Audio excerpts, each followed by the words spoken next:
Assalamualaikum warahmatullahi wabarakatuh. Halo semuanya, perkenalkan saya Salsabila Yusdiani dengan NIM 23042214 dari Program Studi Ilmu Administrasi Negara Fakultas Ilmu Sosial Universitas Negeri Padang.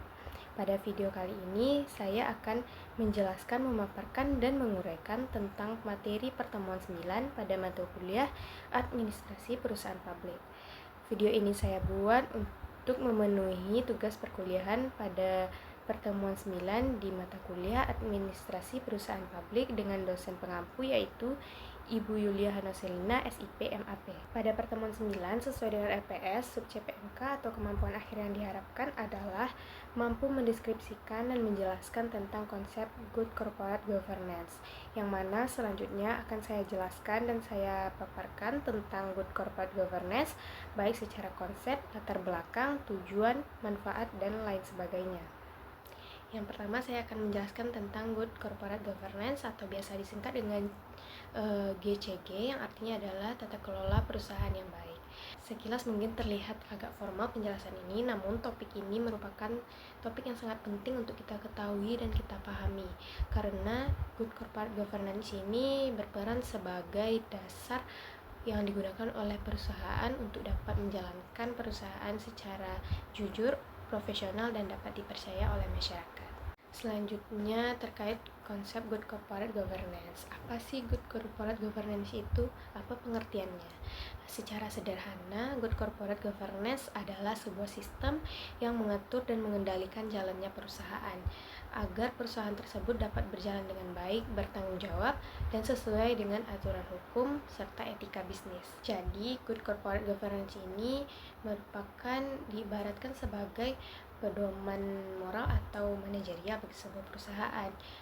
Dengan menerapkan Good Corporate Governance ini, maka sebuah perusahaan dapat memastikan dan bisa memastikan bahwa semua pihak seperti pemegang saham, direksi, komisaris, sampai dengan karyawannya dapat menjalankan peran serta tugasnya dengan benar sesuai aturan dan ketentuan yang sudah berlaku. Kalau sebuah perusahaan tidak mempunyai sistem tata kelola yang baik, maka tentu saja perusahaan tersebut akan ditimpa banyak masalah, yang mana dapat kita ketahui beberapa masalah yang akan menimpa perusahaan, yaitu misalnya dengan penyalahgunaan wewenang, ketidakadilan, bahkan korupsi, yang mana dapat kita ketahui atau yang perlu kita ingat bahwa korupsi ini tidak hanya terjadi di instansi-instansi pemerintahan, tetapi juga akan bisa terjadi di perusahaan swasta. Sehingga penerapan Good Corporate Governance ini penting untuk dilaksanakan agar sebuah perusahaan dapat menjaga kepercayaan dari semua pihak, terutama masyarakat. Selanjutnya apa sih yang melatar belakangi munculnya Good Corporate Governance ini? Konsep Good Corporate Governance mulai dikenal luas setelah terjadinya beberapa krisis besar. Contohnya yaitu yang pertama saat krisis ekonomi Asia tahun 1997. Banyak perusahaan besar runtuh karena lemahnya sistem pengawasan dan juga tata kelola yang buruk.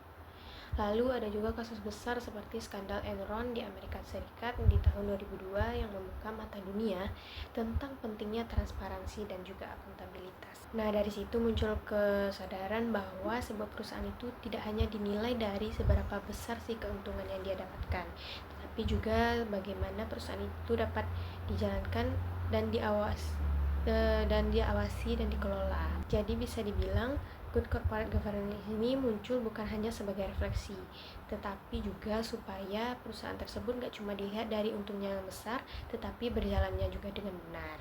Nah, dari situ dunia bisnis pun mulai sadar bahwa keberhasilan jangka panjang itu tidak hanya diukur dari strategi dan juga keuntungannya yang besar, tetapi juga dengan bagaimana tata kelola perusahaan tersebut dapat dikelola dengan baik dan juga etika bisnisnya yang kuat. Selanjutnya adalah tujuan dari Good Corporate Governance. Tujuan Good Corporate Governance secara umum dapat saya jelaskan bahwa tujuannya yaitu mewujudkan perusahaan yang sehat, transparan, dan dapat dipercaya publik. Namun dapat diuraikan juga dan saya ringkaskan bahwa ada 4 tujuan dari Good Corporate Governance. Pertama yaitu untuk meningkatkan nilai perusahaan agar punya daya saing yang kuat. Tujuan yang kedua yaitu dapat mendorong manajemen yang profesional dan juga efisien. Jadi segala prosesnya itu dapat berjalan dengan jelas dan juga dapat dipertanggungjawabkan. Tujuan yang ketiga yaitu menumbuhkan rasa kepatuhan terhadap hukum dan juga tanggung jawab sosial, yang mana maksudnya adalah dengan menerapkan good corporate governance ini, maka perusahaan nggak cuma mikir untuk laba dan keuntungan, tetapi juga memikirkan soal lingkungan dan juga masyarakat. Tujuan yang keempat yaitu untuk membangun citra perusahaan yang baik. Sebuah perusahaan perlu membangun reputasi yang baik di mata publik karena citra positif dan citra baik yang dimiliki perusahaan itu merupakan aset yang penting dalam dunia bisnis. Nah, kalau diterapkan, dapat kita ketahui kan, kalau diterapkan good corporate governance ini, maka akan memberikan banyak manfaat, mulai dari meningkatnya kepercayaan investor dan publik terhadap perusahaan, meminimalisir